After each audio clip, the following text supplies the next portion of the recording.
Rape এবং খুনের চেষ্টার অপরাধে অভিযুক্ত হয় খুব ধনী ব্যবসায়ী এবং রাজনীতিবিদের ছেলে। টাকা এবং ক্ষমতার মাঝে বড় হয়ে বকে যাওয়া ছেলে, যার চেহারা, চালচলন, আচরণে আপাদমস্তকই ক্রিমিনাল। এমনকি সমস্ত প্রমাণও তার বিরুদ্ধেই। বলা যায় একেবারে ওপেন অ্যান্ড শাট কেস।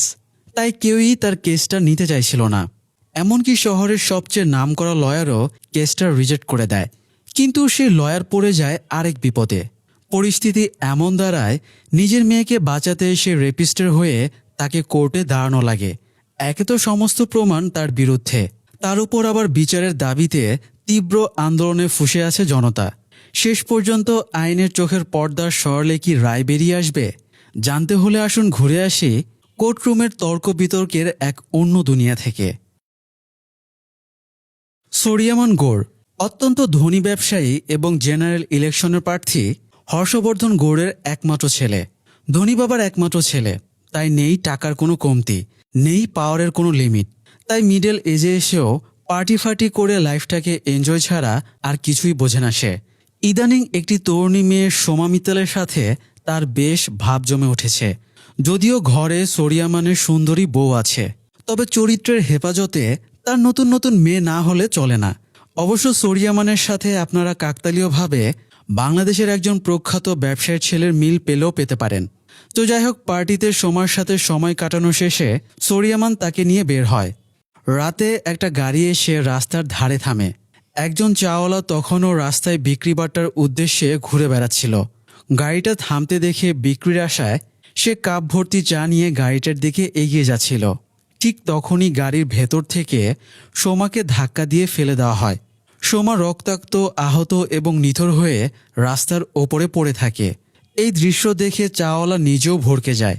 পরে অবশ্য সোমাকে হাসপাতালে নিয়ে যাওয়া, পুলিশ, কেস কাছারি যা হবার সবই হয়। এদিকে পরের দিন সকালে অবন্তিকা মেহরা মেয়ে সামাইরাকে স্কুলে নিয়ে যায়। আজ সামাইরার সুইমিং কম্পিটিশনের ফাইনাল রাউন্ড।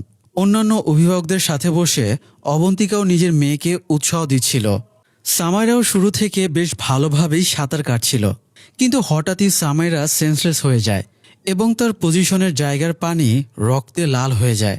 দ্রুত সামাইরাকে উদ্ধার করে হাসপাতালে নিয়ে যাওয়া হয়। অবন্তিকার হাজব্যান্ড, শহরের বিখ্যাত ডিফেন্স লয়ার অর্জুন মেহরা এই সময় নিউবি লয়ারদের মোটিভেশনাল স্পিচ দিচ্ছিল। তার অ্যাসিস্ট্যান্টের কাছে বারবার অবন্তিকার ফোন আসলে সে স্পিচ শেষ করে ফোন রিসিভ করার পর ঘটনা জানতে পেরে দ্রুত হাসপাতালে চলে যায়। হাসপাতালে গিয়ে দেখে ততক্ষণে সামাইরার জ্ঞান ফিরে এসেছিল, আর সে বেশ চটপট করে কথাও বলছিল।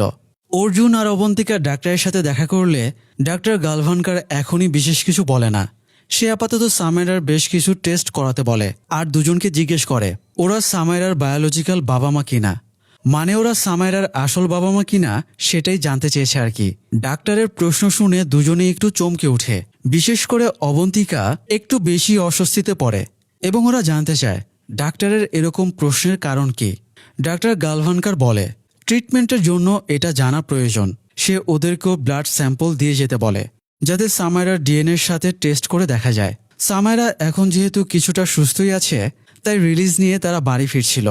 এ সময় অর্জুনের পিএ ঋষভ তাকে ফোন করে জানায় তাদের ল ফার্মের বস অমৃত পাল অর্জুনের সাথে আর্জেন্ট কথা বলতে চায়। তবে অর্জুন এখন ফ্যামিলিকে টাইম দেবে বলে ফোন কেটে দেয়। বাড়ি ফেরার পরে ওরা নিউজে সোরিয়ামানের ব্যাপারটা জানতে পারে। এ সময় অর্জুন অমৃত পালের সাথে ফোনে কথা বলে জানতে পারে আগামীকাল সকাল 11টায় তারা হর্ষবর্ধন গৌড়ের সাথে দেখা করতে যাবে। তাদের ল ফার্ম বহু বছর ধরে গৌড় ফ্যামিলির হয়ে লিগ্যাল সেক্টর সামলাচ্ছে, তাই অর্জুনও বাকিদের সাথে পরের দিন হর্ষবর্ধন গৌড়ের বাড়িতে যায়। হর্ষবর্ধন চাইছিল কেসটা অর্জুন লড়ুক, কারণ একে তো সে কখনো কোনো কেস হারেনি। তাছাড়া অর্জুন যদি কেসটা না নেয় তাহলে সোরিয়ামান কেসের ট্রায়াল শুরুর আগেই দোষী প্রমাণিত হয়ে যাবে। মানে সবাই ভাববে অর্জুন যেহেতু কেসটা নেয়নি, তাহলে সোরিয়ামান হয়তো সত্যি অপরাধী। তো হর্ষবর্ধন সোরিয়ামানকে দেখা করানোর জন্য ডেকে পাঠালে একটু পরে সে হাজির হয়। এত বড় কাণ্ড ঘটে যাওয়ার পরেও তার ভেতরে বিন্দুমাত্র অনুশোচনা নেই। তাই অর্জুন স্পষ্ট জানিয়ে দেয় সে এই কেসটা নেবে না। অর্জুন উঠে চলে যাচ্ছিল, তখন সোরিয়ামান তাকে থামিয়ে বলে তুমি আজ পর্যন্ত কোনো কেস হারোনি। আমার কেসটা নিলে তোমার সেই রেকর্ড ভাঙবে না, এই ব্যাপারে নিশ্চিত থাকো, কারণ আমি ইনোসেন্ট। অর্জুন তবুও কোনো আগ্রহ না দেখালে হর্ষবর্ধন জিজ্ঞেস করে, তোমার জন্য আমি কি করতে পারি যার বিনিময়ে তুমি কেসটা নিতে রাজি হবে? অর্জুন বলে, একমাত্র মিরাকল না ঘটলে সে এই কেসটা নিচ্ছে না। মানে সে ক্লিয়ার কাট বলে দেয় তার এই কেসটা নেবার কোনো চান্সই নেই। নিজের উত্তর জানিয়ে অর্জুন বেরিয়ে যায়। অর্জুনের এমন কাণ্ডে তার বসেরা একটু আপসেট হয়। তারা অর্জুনকে কনভিন্সের চেষ্টা করে যাতে সে কেসটা নেয়। অর্জুন বলে সে এই জন্যই কেসটা নেবে না, কারণ হর্ষবর্ধন অর্জুনের রেপুটেশন কাজে লাগিয়ে ফায়দা নেবার চেষ্টা করছে। যেহেতু অর্জুন কোনো কেস হারেনি, তার একটা রেপুটেশন আছে, তাই অর্জুন কেসটা নিলে সে জনগণের সামনে সোরিয়ামানকে সহজে ইনোসেন্ট বানাতে পারবে। এই জন্যই মূলত অর্জুন কেসটা নেবে না। তারা আলোচনা তর্ক বিতর্ক করছিল। এই সময় জানতে পারে সোরিয়ামানের কেসে সোমার পক্ষে যে পাবলিক প্রসিকিউটর ছিল সে হঠাৎ হার্ট অ্যাটাক করে ক্রিটিক্যাল কন্ডিশনে আছে। তাই কেসটা মাধুরা ব্যানার্জিকে হ্যান্ডওভার করা হচ্ছে। মাধুরা এখনও জুনিয়র লয়ার, এমনকি সে অর্জুনের স্টুডেন্টও। তাই ওর হাতে কেসটা যাওয়ায় অর্জুনও বেশ অবাক হয়।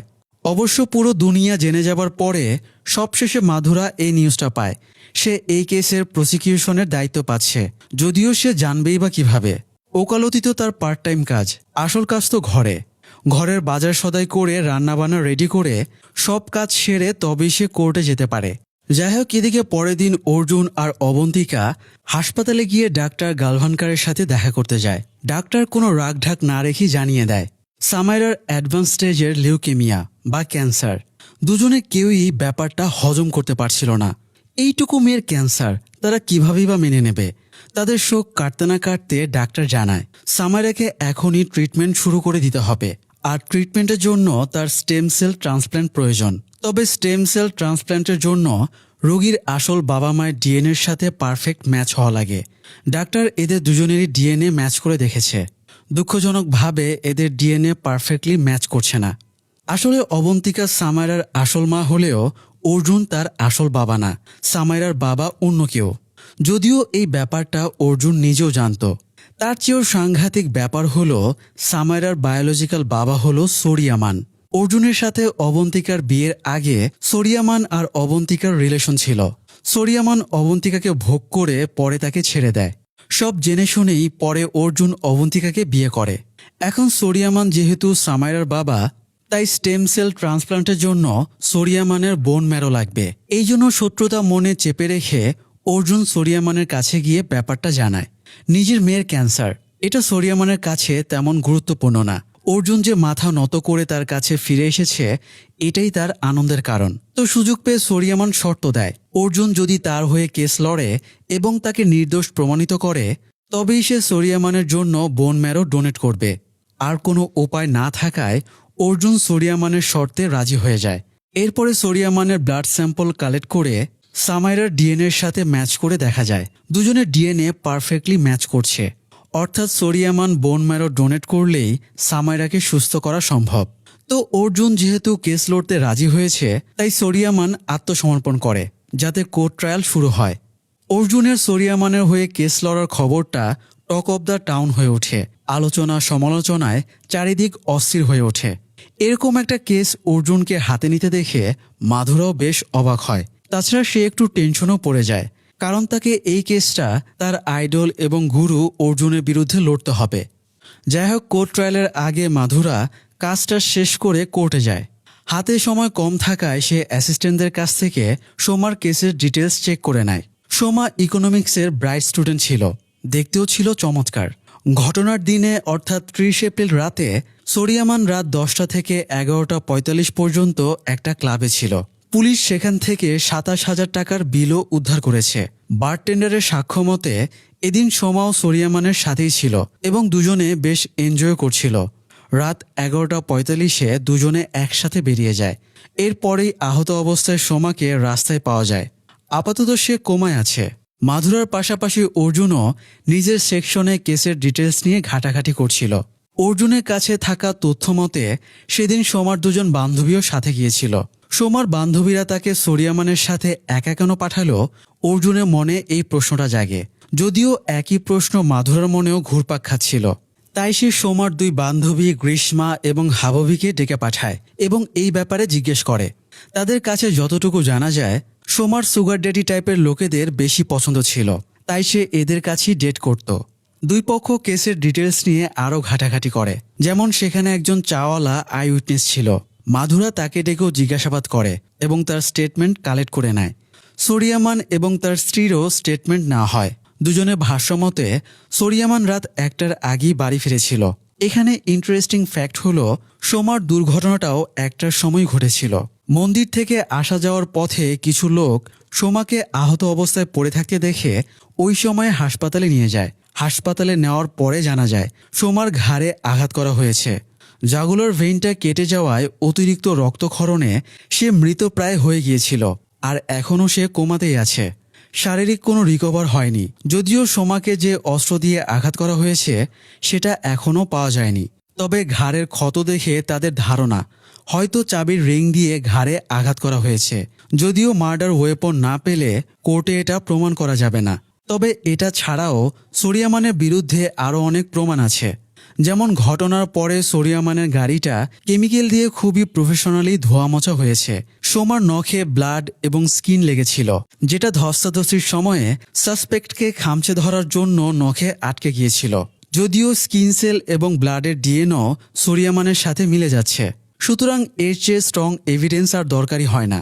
মাধুরা বলে সোরিয়ামানের জন্য খুনের মোটিভ এবং অপরচুনিটি দুটোই আছে, আবার তার ডিএনও ম্যাচ করে যাচ্ছে। তাহলে এই কেসটাকে অর্জুনের ডিফেন্ড করার আর জায়গাই বা কোথায়? এটা তো একদম ওপেন অ্যান্ড শার্ট কেস। তবে মাধুরার টেনশনও হচ্ছিল, কারণ কেসটা যদি এতটাই ইজি হয় তাহলে অর্জুন মেহরা কেসটা কেন নিল? তার মানে তারা নিশ্চয়ই কোনো ক্লু মিস করে যাচ্ছে, যেটা অর্জুন জানে কিন্তু তারা জানে না। তো যাই হোক, কোর্ট ট্রায়ালের দিনে দুজনেই কালো কোট গায়ে কোর্টে উপস্থিত হয়। কোর্টের সামনে শত শত মানুষ সোরিয়ামানের শাস্তির দাবিতে বিক্ষোভ করছিল। অর্জুন, জাজসহ সবাই ঠিক সময়ে কোর্টে আসলেও কাজ সেরে আসতে মাধুরার একটু দেরি হয়ে যায়। তাড়াহুড়োয় সিঁড়ি দিয়ে ওঠার সময় হোঁচট খেয়ে একটু আহত হয়। কোর্টরুমে ঢুকে সে বেশ অস্বস্তিতে পড়ে যায়, কারণ তার অপেক্ষায় এখনও কেসের ট্রায়াল শুরুই হয়নি। মাধুরা এক্সপ্লেনেশন দেয় রাস্তায় জ্যাম বেশি ছিল। জাজ বিরক্ত হয়ে বলে, তাহলে আমরা কিভাবে পৌঁছালাম? আমরা কি সেনাবাহিনীর হেলিকপ্টারে করে এসেছিলাম? মাধুরা এবার আরও বেশি অস্বস্তিতে পড়ে যায়। তো জাজের নির্দেশে অর্জুন তার প্রথম সাক্ষী হিসেবে স্বয়ং সোরিয়ামানকেই ডাকে। সে সোরিয়ামানকে বলতে বলে সেদিন রাতে কি ঘটেছিল। সোরিয়ামান পুরো প্রস্তুতি নিয়ে এসেছিল। প্রথমে সে বেশ ইমোশনাল ড্রামা শুরু করে, এরপরে ভনিতা করে বলে কিছুদিন ধরে সে সাংসারিক লাইফে ফ্রাস্ট্রেটেড ছিল, তাই একটু গুড ফিলিং নিতে সে সোমার সাথে বন্ধুত্ব করে। সোমা তার কথাগুলো, তার সমস্যাগুলো খুব মন দিয়ে শুনত, তার সুখ দুঃখের ভাগ নিত। তাই সে সোমার প্রতি দুর্বল হয়ে পড়ে। সেদিন রাতে ক্লাব থেকে তারা ডিনারের উদ্দেশ্যে বের হয়। মাঝপথে গাড়ি থামিয়ে তারা কিছুক্ষণ গল্প করে। এ সময় ইমোশনাল হয়ে সোরিয়ামান সোমাকে কিস করার চেষ্টা করে। সোমার এই ধরনের কোনো ইচ্ছে বা ইন্টেনশন ছিল না, তাই সোমা প্যানিকড হয়ে সোরিয়ামানকে খামচে ধরে ধাক্কা দিয়ে সরিয়ে দেয় এবং গাড়ি থেকে নেমে দৌড় দেয়। সোরিয়ামানও কিছুক্ষণ সোমার পেছনে দৌড়ায়। তার উদ্দেশ্য ছিল সোমার কাছে ক্ষমা চাওয়া। তবে কিছুদূর গিয়ে সোরিয়ামানের রেপুটেশনের ভয় জন্মায়, তাই সে আর সাহস না করে বাড়ি ফিরে আসে। সোরিয়ামান কাঁদতে কাঁদতে বলে সেদিন যদি সে সোমার পেছনে শেষ পর্যন্ত যেত তাহলে হয়তো তাকে মরতে হতো না। কোর্টে সোরিয়ামানের স্ত্রীও উপস্থিত ছিল। সে সোরিয়ামানের স্বীকারোক্তি শুনে রেগে উঠে চলে যায়। অর্জুনের পরে মাধুরা জেরা করতে উঠে এবং জানতে চায় সোরিয়ামান যে রাত 1টার সময় বাড়িতে ছিল তার কি সাক্ষ্য বা প্রমাণ আছে। সোরিয়ামান জানায় তার স্ত্রী এর সাক্ষী। মাধুরী খোঁটা দিয়ে বলে মাত্রই যে রাগ করে উঠে চলে গেল সেই আপনার স্ত্রী, তাই না? সোরিয়ামান এই ধরনের প্রশ্নের জন্য প্রস্তুত ছিল এবং তার উত্তরও রেডি ছিল। সে বলে এত কন্ট্রোভার্সির পরেও আমার স্ত্রী কোর্টে উপস্থিত হয়ে আমাকে সঙ্গ দিয়েছে, কারণ সে জানে আমি নির্দোষ। মাধুরা বলে তার স্ত্রীর স্বীকারোক্তি এখানে চলবে না, তার অন্য কোনো প্রমাণ দেখাতে হবে। তখন আবার অর্জুন তর্ক করতে ওঠে। দুই পক্ষের তর্কাতর্কির পরে সেদিনের মতো কেসটা সোরিয়ামানের পক্ষেই ফেভার করে। মাধুরা লাস্ট ট্রাই হিসেবে গাড়ি ধোয়ার ইস্যুটা উল্লেখ করে। তবে সোরিয়ামান জানায় সে এমনি মাসে 2-1বার করে গাড়ি ধোয়ার জন্য সার্ভিসিংয়ে পাঠায়, তাই সে ওই দিনেও কোনো কিছু মিন না করেই গাড়ি সার্ভিসিংয়ে পাঠিয়েছিল। তো আজকের মতো আর কিছু জিজ্ঞাসাবাদের জন্য না পেয়ে মাধুরা নিজের জেরা শেষ করে। ফলে আজকের মতো কোর্ট মুলতবি রেখে কেসটির ফার্স্ট হিয়ারিং শেষ হয়। বাইরে বের হতেই সাংবাদিকেরা অর্জুনকে ঘিরে ধরে এবং কেসের ব্যাপারে জানতে চায়। অর্জুন শুধু একটা কথাই বলে, সোরিয়ামান নির্দোষ। অর্জুন না চাইতেও সোরিয়ামানের সাথে কন্ট্রোভার্সিতে জড়িয়ে পড়ে। সবাই তাকে নিয়ে নানান সমালোচনা শুরু করে। সমালোচনার কিছুটা সামাইরার কানেও যায়। তার বান্ধবীরা বাবার কাজের জন্য তাকে উল্টাপাল্টা কথা শোনাতে থাকে। তাই সামাইরা বাড়ি ফিরে অনেক কান্নাকাটি করে। বাবা মা তাকে বোঝায় সবাই তাকে মিথ্যা বলেছে। এরই মধ্যে আবারও সামাইরার নাক দিয়ে ব্লিডিং শুরু হলে তারা সামাইরাকে সামলাতে ব্যস্ত হয়ে যায়। সামাইরার কন্ডিশনে অর্জুন আরও বেশি টেনশনে পড়ে যায়। তার হাতে মাত্র 2 সপ্তাহ সময় আছে। এই 2 সপ্তাহের ভেতরেই সোরিয়ামানকে নির্দোষ প্রমাণিত করে সামাইরার ট্রিটমেন্ট শুরু করাতে হবে। তো পরের হিয়ারিংয়ে মাধুরা সেদিন রাতে চাওয়ালাকে সাক্ষী হিসেবে ডাকে। চাওয়ালা বর্ণনা করে সেদিন সে কি দেখেছিল। মাধুরা জিজ্ঞেস করে ওই দিন গাড়িতে যে ছিল তাকে সে দেখলে চিনতে পারবে কিনা। তখন চাওয়ালা সোরিয়ামানের দিকে পয়েন্ট আউট করে। সাক্ষীকে ডিফেন্ড করতে এবার অর্জুন উঠে দাঁড়ায়। সে চাওয়ালাকে কয়েকটা গাড়ির ফটো দেখিয়ে জিজ্ঞেস করে সেদিন রাতে এর ভেতরে কোন গাড়িটা থেকে সোমাকে ফেলা হয়েছিল। চাওয়ালা তো আর এত গাড়ির ব্যাপারে জানতো না, তাই সে কনফিউজড হয়ে ভড়কে যায়। তখন অর্জুন জিজ্ঞেস করে সে রাতের অন্ধকারে ওই দিন সোরিয়ামানকে কিভাবে চিনল। এবার চাওয়ালা আরও ভড়কে যায় আর স্বীকার করে স্টেটমেন্ট নেবার সময়ে পুলিশ তাকে সোরিয়ামানের ফটো দেখিয়ে বলেছিল এই দোষী। স্বাভাবিকভাবেই অর্জুন এই কথাটাকে পয়েন্ট আউট করে কেস নিজেদের ফেভারে নিয়ে আসে।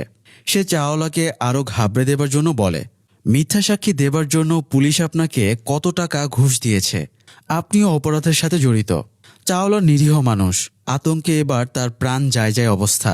এরপরে অর্জুন কফিনে শেষ পেরেকটা মারতে জিজ্ঞেস করে সে তো সোমাকে চিনত, তাহলে সোমাকে গাড়ি থেকে ফেলে দিতে দেখেও সে সাহায্য করল না কেন?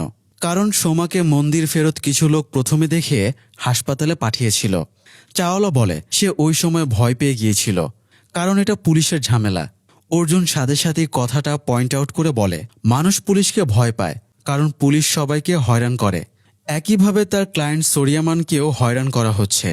চাওয়ালার লাস্ট কিছু সাক্ষ্য তার পুলিশকে দেওয়া স্টেটমেন্টে ছিল না, তাই প্রসিকিউশন মাধুরা এবং ইনভেস্টিগেশন অফিসার বেশ বিপাকে পড়ে যায়। জাজ তাদেরকে তথ্য প্রমাণের ব্যাপারে সতর্ক করে দেয় এবং সেদিনের মতো কোর্ট মুলতবি রাখে। সেদিনের কোর্ট শেষে অবন্তিকা সোমার সোশ্যাল মিডিয়ার সব অ্যাক্টিভিটি লগ কালেক্ট করে অর্জুনকে দেয়।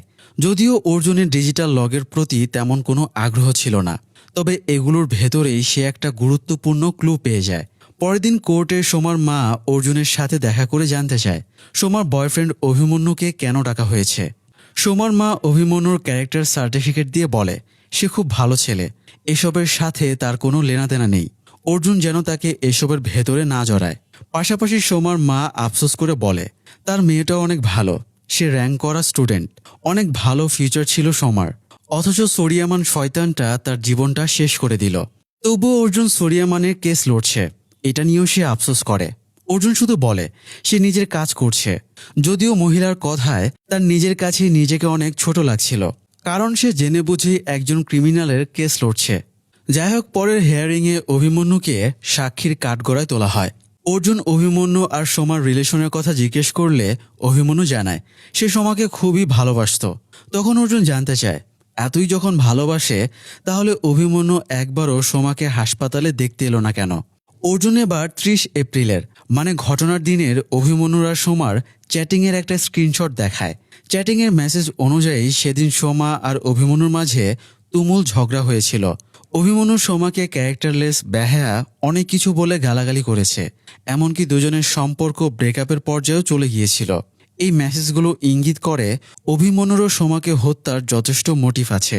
এই পর্যায়ে অভিমন্যু ক্ষেপে যায় আর বলে সোমা দুশ্চরিত্র মেয়ে, ওর মতো মেয়েরা ফ্রি ড্রিঙ্ক আর ডিনারের জন্য সবকিছু করতে পারে। অভিমন্যুর কথা শুনে অর্জুন তাকে ধমক মেরে থামিয়ে দেয়। একে তো অর্জুনের এই কেস নিয়ে অপরাধবোধ আছে, সোমার মায়ের দিকে লজ্জায় সে তাকাতে পর্যন্ত পারে না। তাছাড়া সে নিজেও মেয়ের বাবা, তাই কোর্টে দাঁড়িয়ে কোনো মেয়ের সম্পর্কে বাজে কথা বলাটা সে মেনে নিতে পারে না। তাই সে অভিমন্যুকে কড়াভাবে সতর্ক করে দেয়। সেদিন আর কোনো সাক্ষী না থাকায় কোর্ট মুলতবি রাখা হয়। অর্জুন বাড়ি ফিরে স্ত্রীর কাছে নিজের ফ্রাস্ট্রেশন উগলাতে শুরু করে। অর্জুন জানে সে যা করছে তাতে তার নিজের মাও কোর্টে উপস্থিত থাকলে সেও লজ্জায় মাথা হেট করে থাকত। অবন্তিকা অর্জুনকে বুকে টেনে নিয়ে শান্ত করে আর বোঝায় সে যা করেছে মেয়েকে বাঁচানোর জন্যই করেছে। নিজের মেয়ে না হওয়া সত্ত্বেও নিজের মেয়ের চেয়েও বেশি ভালোবাসা, এটাই অর্জুনের অনন্য গুণ। যাই হোক, পরের ট্রায়ালে মাধুরা নতুন এভিডেন্স নিয়ে হাজির হয়। তার এভিডেন্স হলো সোরিয়ামানের গাড়ির চাবি। এভিডেন্সের ব্যাপারে বিস্তারিত জানানোর জন্য মাধুরা ফরেন্সিক ডাক্তার আশুতোষ ঘোষকে কাঠগড়ায় ডাকে। ডাক্তার জানায় তারা সোরিয়ামানের গাড়িটা ফরেন্সিক টেস্ট করেছিল। কেমিক্যাল দিয়ে গাড়ি ক্লিন করার পরেও গাড়িতে রক্তের ট্রেস পাওয়া গেছে। এছাড়া গাড়ির চাবি থেকে তারা রক্তের স্যাম্পল কালেক্ট করতে পেরেছে। সেই রক্তের ডিএনএ একদম সোমার সাথে মিলে গেছে। এটা শোনা মাত্রই আদালত মহলের পুরো পরিবেশই চেঞ্জ হয়ে যায়। এছাড়াও মাধুরা একটা পেট্রোল পাম্পের সিসিটিভি ফুটেজ দেখিয়ে সেটার সময়ের সাথে মিলিয়ে প্রমাণের চেষ্টা করে সোমাকে অ্যাটাকের সময়ে অভিমন্যু এই শহরে ছিলই না। অর্জুন যুক্তিতর্ক উপস্থাপনের চেষ্টা করে, কিন্তু বিশেষ লাভ হয় না। তাই আজকের ট্রায়ালটা মাধুরার ফেভারে থেকে কোর্ট মুলতবি রাখা হয়। কোর্ট শেষে অর্জুন রেগেমেগে সোরিয়ামানের কাছে গিয়ে জানতে চায় তার গাড়ির চাবিতে সোমার রক্ত কিভাবে আসলো। সোরিয়ামান এবার স্বীকার করে সোমা প্রথমে তাকে অ্যাটাক করেছিল, তাই সেলফ ডিফেন্স করতে গিয়ে আচমকা সোমার আঘাত লেগেছে। সে এমনভাবে কথাগুলো বলছিল যেন তার কোনো দায়ী নেই। আবার সে অবন্তিকা আর সামাইরাকে নিয়েও বাজে কথা বলছিল। তাই অর্জুন রেগে গিয়ে তাকে ঘুষি মেরে ফেলে দেয়। তখন সোরিয়ামানও ব্যাকফায়ার করে বলে সে পুরো লিগ্যাল টিমকে বদলে দেবে, অর্জুনকে তার লয়ার থেকে সরিয়ে দেবে, এমনকি সে সামাইরাকে বোন মেরেও দেবে না। এসব শুনে অর্জুন দুর্বল হয়ে যায় আর রিকোয়েস্ট করে এবং ভরসা দিয়ে বলে এত কিছুর পরেও সে সোরিয়ামানকে এই কেস থেকে মুক্ত করবে। কিন্তু এই কেসটা আরও জটিল হয়ে যায়, কারণ কোমায় থাকা সোমা আর সার্ভাইভ করতে না পেরে মারা যায়। ফলে অ্যাটেম্প টু মার্ডারের কেসটা এবার মার্ডার কেসে পরিণত হয়। সোমার মৃত্যুতে জনতা আরও বেশি করে ফুঁসে ওঠে। দ্রুত সোরিয়ামানের শাস্তি নিশ্চিতের জন্য প্রেশার আসতে শুরু করে। এত কিছুর মাঝেও অর্জুন দৃঢ়ভাবে বলে সে এই কেসটা জিতবেই, কারণ কেস না জিতলে সামাইরাকেও বাঁচানো যাবে না। যাই হোক, পরে ট্রায়ালে অর্জুন একজন সায়েন্টিস্ট ডাক্তারকে হাজির করে। সায়েন্টিস্ট প্রমাণ করে দেয় ডাক্তার আশুতোষ যে মেথডে চাবিতে লেগে থাকা রক্তের টেস্ট করেছে সেটা ত্রুটিপূর্ণ। এভাবে 100% অ্যাকুরেট রেজাল্ট পাওয়া যায় না। তাছাড়া চাবির রক্তের স্যাম্পল এতটাই সামান্য ছিল যে ওটা দিয়ে সঠিকভাবে টেস্ট করাও দুষ্কর। তাই সে পিসিআর টেস্টের সাজেশন দেয়, এতে আরও অ্যাকুরেট রেজাল্ট পাওয়া যাবে। নতুন ইস্যু সামনে আসায় কোর্টের হিয়ারিং আবারও পিছিয়ে দেওয়া হয়। তবে এই ঘটনার পরে মাধুরা আবারও নতুন করে এভিডেন্স কালেক্ট শুরু করে। সে সব জায়গায় খোঁজ পাঠায় 30 তারিখ রাতে কেউ সোরিয়ামানকে বাইরে দেখেছে কিনা। অবশেষে সুধাকর নামের একটা ছেলে এসে জানায় সে ওই রাতে সোরিয়ামানকে দেখেছে। পরের ট্রায়ালে মাধুরা সুধাকরকে আদালতে উপস্থিত করে এবং স্বীকারোক্তি দিতে বলে। সুধাকর জানায় সেদিন রাতে সে জেগেই ছিল, কারণ ভোরে তার ট্রেন ছিল। সে ব্যাগট্যাগ গোছানোর ফাঁকে বারান্দায় এসে সিগারেট টানছিল। এই সময় বাড়ির নিচে একটা গাড়ি এসে থামতে দেখে। গাড়ি থেকে একটু পরে এসে সোরিয়ামানকে অস্থির হয়ে নামতে দেখে। একটু পরে সুধাকর রুমের ভেতরে গিয়ে বাবাকে ট্রেনের টাইমটা মেসেজ করে দেয়। এরপর মিনিট 5 পরে সে আবারও বারান্দায় আসে, কারণ সে উবার হায়ার করেছে। উবার আসার জন্য অপেক্ষা করছিল। তখনও সে সোরিয়ামানকে সেখানেই দেখতে পায়। সোরিয়ামান ফোনে অস্থির হয়ে কারোর সাথে কথা বলছিল। সুধাকর টেস্টিমনি দেয় ওই সময় রাত 1:10 বাজছিল। অথচ সোরিয়ামান নিজের স্বীকারোক্তিতে বলেছিল সে রাত 1টার সময় বাড়ি ফিরে গিয়েছিল। সে যদি 1টার সময় বাড়ি ফিরিয়ে গিয়ে থাকে তাহলে 1:10-এ সে বাইরে কি করছিল? এটাই মূল প্রশ্ন হয়ে দাঁড়ায়। অর্জুন সুধাকরকে জিজ্ঞেস করে সে যখন সোরিয়ামানকে দেখেছিল তখন তার ঘড়িতে ঠিকঠাক সময় দেখাচ্ছিল কিনা, বা সে যে সোরিয়ামানকে দেখেছে এই ব্যাপারে আর কেউ প্রমাণ আছে কিনা। সুধাকর কনফিডেন্সের সাথে বলে সে সোরিয়ামানকেই দেখেছিল। সোরিয়ামান হেঁটে হেঁটে ফোনে কথা বলছিল। তখন অর্জুন সোরিয়ামানের ফোন লোকেশনের ডিটেলস বের করে জানায় ওই রাতে সোরিয়ামান তার মোবাইলটা ভুলে ক্লাবেই ফেলে এসেছিল। তাই সুধাকর ফোনে যাকে কথা বলতে দেখেছে সে হয়তো অন্য কেউ। কিন্তু মাধুরা যুক্তি দেয় হতে পারে সোরিয়ামান ওই সময়ে অন্য কোনো ফোনে কথা বলছিল, অথবা অন্য কারো ফোন ধার নিয়ে কথা বলছিল। যেখানে স্বয়ং আই উইটনেস আছে সেখানে ফোন লোকেশনের ডিটেলস ডিফেন্ডিং এভিডেন্স হিসেবে কাজ করবে না। তাই অর্জুন প্রস্তুতির জন্য জাজের কাছে সময় চাইলে জাজ একদিনের জন্য কোর্ট মুলতবি রাখে। সোরিয়ামানকে নির্দোষ প্রমাণের জন্য অর্জুনের হাতে আর কোনো এভিডেন্সই ছিল না। তাই সে এবার সোরিয়ামানের স্ত্রী গৌরীর কাছে যায়। সে গৌরীকে জিজ্ঞেস করে সোরিয়ামান রাত 1টার সময় বাড়িতে ছিল, এই ব্যাপারে আর কোনো এভিডেন্স আছে কিনা, মানে ওই সময় তারা কোনো খাবার টাবার অর্ডার করেছিল কিনা। এতে সোরিয়ামানের বাড়িতে থাকার ব্যাপারটা প্রুভ হয়ে যাবে। তবে গৌরী জানায় এরকম কোনো প্রমাণ নেই। তাছাড়া ওই দিন রাতে সোরিয়ামান বাড়ি ফিরে গৌরীকে মারধর করেছিল। সে প্রায়ই এরকম টর্চার করে। গৌরী সেদিন বাধ্য হয়ে পুলিশকেও ফোন করেছিল, তবে পরে আর পুলিশের আসার প্রয়োজন হয়নি। এদিকে মাধুরার স্বামী তাকে নিয়ে একটা রেস্টুরেন্টে খেতে যায়। সেখানে গিয়ে তার স্বামী সারপ্রাইজ দিয়ে জানায় সে চাকরি পেয়েছে। তবে মাধুরা খুশি হতে পারে না, কারণ তাকে চাকরিটা দেওয়া হয়েছে গৌড় কোম্পানি থেকে। মানে সোরিয়ামানের বাবা হর্ষবর্ধন ঘুষ হিসেবে তাকে চাকরিটা দিয়েছে, যাতে সে মাধুরাকে বুঝিয়ে এই কেস থেকে সরিয়ে দেয়। তবে মাধুরা জানায় সে কেস থেকে সরবে না। এতে তার স্বামী রাগারাগি করে উঠে চলে যায়।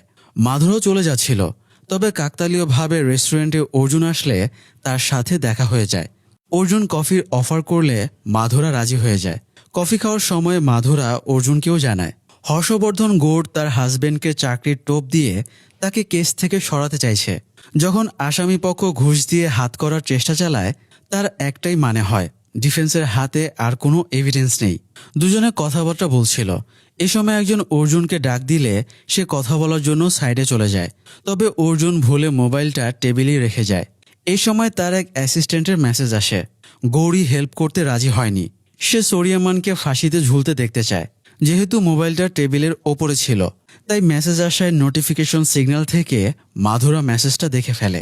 যেহেতু গৌরী সোরিয়ামানকে ফাঁসিতে ঝুলতে দেখতে চায়, তাই মাধুরা এবার গৌরীকে হাত করে এবং কোর্টে প্রাইম উইটনেস হিসেবে নিয়ে আসে। গৌরী সাক্ষী দেবে শুনে সোরিয়ামান অস্থির হয়ে উঠে দাঁড়ায়। তবে অর্জুন ইশারা করে তাকে শান্ত হতে বলে। মাধুরা গৌরীকে জিজ্ঞাসাবাদ করলে গৌরী জানায় সেদিন রাতে সোরিয়ামান 1টার সময় বাড়িতে আসেনি, বরং সে ভোর 4টার সময় বাড়িতে এসেছিল। গৌরী সে সময় ঘাবড়েছিল, তাই স্বামীকে বাঁচাতে এবং সোরিয়ামানের প্রেসারে পুলিশকে মিথ্যা স্টেটমেন্ট দিয়েছিল। সোমার মৃত্যুর পরে সে খুবই আপসেট হয়েছে। তাই একজন মেয়ে হয়ে আরেকজন মেয়েকে জাস্টিস পাইয়ে দিতে সে এখন সত্যটা স্বীকার করছে। তো মাধুরার জিজ্ঞাসাবাদ শেষ হলে এবার অর্জুন জিজ্ঞাসাবাদ করতে ওঠে। তবে সে গৌরীকে জিজ্ঞাসাবাদ না করে মুম্বাই পুলিশের কন্ট্রোল রুমের ইন্সপেক্টর মনীষ শর্মাকে সাক্ষ্য দিতে ডাকে। পুলিশের ইমার্জেন্সি হটলাইনে যত ফোন আসে সেগুলো মনীষই রিসিভ করে। সেদিন রাতে গৌরী পুলিশের হটলাইনে যে ফোনটা করেছিল সেটাও মনীষই রিসিভ করেছিল এবং তার কাছে সেটার রেকর্ডিংও আছে। রেকর্ডিং অনুযায়ী সেদিন সোরিয়ামান গৌরীকে টর্চার করছিল, তাই সে বাধ্য হয়ে পুলিশের হটলাইনে ফোন করে। ব্যাকগ্রাউন্ড থেকে সোরিয়ামানের চিল্লানোর আওয়াজও শোনা যাচ্ছিল। এই ফোন রেকর্ডিংটাই প্রমাণ করে দেয় সোরিয়ামান সেদিন রাত 1:10 সময়ে বাড়িতে ছিল। অর্জুন এবার গৌরীকে কাঠগড়ায় ডাকে এবং জিজ্ঞেস করে সে মিথ্যা বলল কেন। গৌরী জানায় সোরিয়ামানের ড্রিঙ্ক করা এবং অসভ্য ব্যবহারের জন্য সে ফ্রাস্ট্রেটেড হয়ে গিয়েছিল। কিন্তু ওরা অনেক পাওয়ারফুল ফ্যামিলি হওয়ায় গৌরী কোনো স্টেপও নিতে পারছিল না। তাই এই সুযোগটা কাজে লাগিয়ে সে সোরিয়ামানের ওপরে প্রতিশোধ নিতে চেয়েছিল। গৌরীর এমন স্বীকারোক্তি আর পুলিশের ফোন রেকর্ডিংয়ের পরে এই কেসটার আর কোনো ভ্যালুই থাকে না। তাই জাস্ট সোরিয়ামানকে এই কেস থেকে মুক্ত করে দেয়। রায় শেষে সোরিয়ামান স্ত্রীকে নিয়ে একই গাড়িতে করে বাড়ি চলে যায়। কোর্ট থেকে বের হবার সময়ে মাধুরা অর্জুনকে বলে, স্যার, আপনার কাছ থেকে আমি এটা এক্সপেক্ট করিনি। আসলে সেদিন রেস্টুরেন্টে অর্জুনের মাধুরার সাথে দেখা হওয়াটা কোনো কাকতালীয় ব্যাপার ছিল না, সবই অর্জুনের প্রি প্ল্যান ছিল। সে মাধুরাকে ফলো করে রেস্টুরেন্টে আসে। এরপরে তাকে ইন্টেনশনালি কফি খাবার অফার দেয়। এই সময় অর্জুনকে কেউ ডেকে সাইডে নিয়ে যায়। এটাও প্ল্যানেরই অংশ ছিল। আসলে অর্জুন চাইছিল মাধুরা মেসেজটা দেখুক আর গৌরীকে হাত করে কোর্টে নিয়ে আসুক। গৌরী কোর্টে এসেছিল প্রসিকিউশনের সাক্ষী হিসেবে, অথচ সে সাক্ষী দিল ডিফেন্সের হয়ে। মাধুরা জানতে চায় অর্জুনের কাছে তো ফোন কলের রেকর্ডিংটা ছিলই, তাহলে সে এত ড্রামা কেন করলো। অর্জুন জানায় এভিডেন্সকে আরও স্ট্রং বানানোর জন্যই সে এটা করেছে, যাতে আর কোনো ফাঁকফোকর না থাকে। মাধুরা জিজ্ঞেস করে এত কিছুর পরেও অর্জুন রাতে শান্তিতে ঘুমাতে পারবে কিনা। অর্জুন বলে অনেক সময় না চাইলেও অনেক কিছু বাধ্য হয়ে করা লাগে। মাধুরা বলে আপনি এই কেসটা জিতে গেছেন, কিন্তু আমার নজরে আপনি হেরে গেছেন। এই বলে মাধুরা মুখ ফিরিয়ে চলে যায়। তো যাই হোক, মুক্তি পাওয়ার শর্ত মোতাবেক সোরিয়ামান সামাইরার জন্য বোন ম্যারো ডোনেট করে। এরপরে সামাইরার সার্জারিও সাকসেসফুল হয় এবং সে সুস্থ হয়ে ওঠে। তারপর একদিন অর্জুন সোরিয়ামানের সাথে ক্লাবে দেখা করতে যায়। সোরিয়ামানকে সাইডে নিয়ে অর্জুন বলে সে জানে সোরিয়ামান কিভাবে সোমাকে খুন করেছে। সেদিন ক্লাব থেকে বেরিয়ে গাড়ির ভেতরে সোরিয়ামান সোমার সাথে ইন্টিমেট হবার চেষ্টা করলে সোমা বাধা দেয়। তখন ধস্তাধস্তি করতে গিয়ে সোরিয়ামান জেদের বশে সোমার ঘাড়ে গাড়ির চাবিটা ঢুকিয়ে দেয়। চাবির কারণে ঘাড়ের জাগুলার ভেইনটা কেটে যায়। এতে প্রচুর রক্তক্ষরণ শুরু হলে সোরিয়ামান কি করবে বুঝে উঠতে পারছিল না, তাই সে সোমাকে গাড়ি থেকে ফেলে দেয়। সে জানতো এই কেসে সেই ফেঁসে যাবে, তাই সে বাড়িতে আছে এমন নাটক সাজাতে স্ত্রীকে ফোন করতে গিয়ে দেখে সে ভুলে ক্লাবে মোবাইল ফেলে এসেছে। তাই সে গাড়িটা থামিয়ে দেয়। গাড়িটা সে সুধাকরের বাড়ির সামনে থামিয়েছিল। তখন সুধাকর বেলকনি থেকে তাকে দেখতে পায়। পাশেই একটা বস্তি আছে। সোরিয়ামান একজনকে টাকা ধরিয়ে দিয়ে তার মোবাইলটা নিয়ে নেয়। এরপরে স্ত্রীকে ফোন করে হেল্প চায়। সে গৌরীকে বুঝিয়ে দেয় কিভাবে ড্রামা করতে হবে। গৌরী সে মোতাবেক পুলিশের হটলাইনে ফোন করে সোরিয়ামানের বিরুদ্ধে মারধরের অভিযোগ করে। এ সময় সোরিয়ামানের কাজের লোকও তাদের হেল্প করে। তার কণ্ঠটা অলমোস্ট সোরিয়ামানের মতোই, তাই সেই পেছন থেকে সোরিয়ামানের কণ্ঠে চিল্লাপাল্লা শুরু করে এবং গৌরীকে থ্রেট দেয়। এতে পুলিশের কাছে থাকা কল রেকর্ডে মনে হয় সেদিন সোরিয়ামানই চিল্লাপাল্লা করছিল। ফলে এটাও প্রমাণ হয়ে যায় যে সে ওই সময় বাড়িতে ছিল। তবে কেসের ট্রায়াল চলাকালীন সুধাকর তার বিরুদ্ধে সাক্ষী দেওয়ায় সে একটু বিপাকে পড়ে যায়, কারণ তার বিরুদ্ধে আরও একজন আই উইটনেস আছে যার কাছ থেকে সে ওই দিন মোবাইলটা নিয়েছিল। তাই প্রমাণ লোপাট করতে সোরিয়ামান তাকেও খুন করিয়ে দেয়। এভাবে সোরিয়ামান কেসটা নিজের ফেভারে নিয়ে আসে, আর বাকি কাজটা তো অর্জুনই করে দেয়। তো অর্জুনের ডিটেকশন দেখে সোরিয়ামান তাকে বাহবা দেয়। সেই সাথে তাকে এই কেস নিয়ে আর মাথা না ঘামিয়ে বাড়ি গিয়ে আরামে ঘুমাতে বলে। তবে অর্জুন তো হিসেব না চুকিয়ে আরামে ঘুমাতে পারবে না। অর্জুন এবার তার শেষ টুইস্টটা সামনে আনে। সুধাকরের সাক্ষীর পরে অর্জুন নিজেই জায়গাটা দেখতে গিয়েছিল। সেখানে সে অনেকগুলো হোমলেস মানুষকে দেখতে পায় যারা বস্তির মতো বানিয়ে রাস্তার পাশে থাকে। অর্জুন অ্যাসিস্ট্যান্টকে দিয়ে ওদের খোঁজ বের করে এবং জানতে পারে এখানে মোট 23 জন থাকে। এদের ভেতরে 22 জনের সাথে দেখা হলেও চাতুর নামের একজনকে পাওয়া যায়নি। এতে তারা বুঝে যায় এর কাছ থেকেই সোরিয়ামান সেদিন মোবাইলটা নিয়েছিল। তারা চাতুরের মোবাইলের লোকেশন ট্র্যাক করে তাকে ডিটেক্ট করে। ওই দিনই আবার সোরিয়ামানের লোক চাতুরকে খুনের চেষ্টা করে। তবে আগে থেকেই অর্জুনের অ্যাসিস্ট্যান্ট রেডি থাকায় সে সোরিয়ামানের ভাড়াটে খুনিকে ধরে ফেলে। সে চাতুরকে ছুরি মারলেও ঠিক সময়ে হাসপাতালে নিয়ে যাওয়ায় চাতুর বেঁচে যায়। চাতুর অলরেডি পুলিশকে নিজের স্টেটমেন্ট দিয়েও দিয়েছে। তাই অর্জুন বলে সোরিয়ামানের বিরুদ্ধে আগে থেকেই সোমার মার্ডারের চার্জ আছে। এখন আবার চাতুরকে অ্যাটেম্পট টু মার্ডারের কেসেও সোরিয়ামান ফেঁসে যাবে। অর্জুন অলরেডি মাধুরা এবং পুলিশকে খবর দিয়ে রেখেছে। মাধুরা পুলিশ নিয়ে এসে সোরিয়ামানকে ক্লাব থেকে গ্রেপ্তার করে নিয়ে যায়। আর এভাবেই অর্জুন তার আগের বারের কাজের প্রায়শ্চিত্ত করে। সেবার নিরুপায় হয়ে সে অপরাধীর সঙ্গ নিলেও এবার সুযোগ বুঝে সে অপরাধীকে আরও বাজেভাবে ফাঁসিয়ে দেয়, যাতে আর কোনো ফাঁকফোকর দিয়ে সে আর বেরিয়ে আসতে না পারে। সেই সাথে গল্পটাও এখানেই শেষ হয়ে যায়। বন্ধুরা, সিনেমাটা আপনাদের কেমন লেগেছে? ভালো লাগলে নিজের অনুভূতি প্রকাশ করুন। সর্বদা আইন মেনে চলুন, নিজের নৈতিকতা ঠিক রাখুন। আজ এ পর্যন্তই। আবারও দেখা হবে নতুন আয়োজনে। ততক্ষণ ভালো থাকুন। ধন্যবাদ।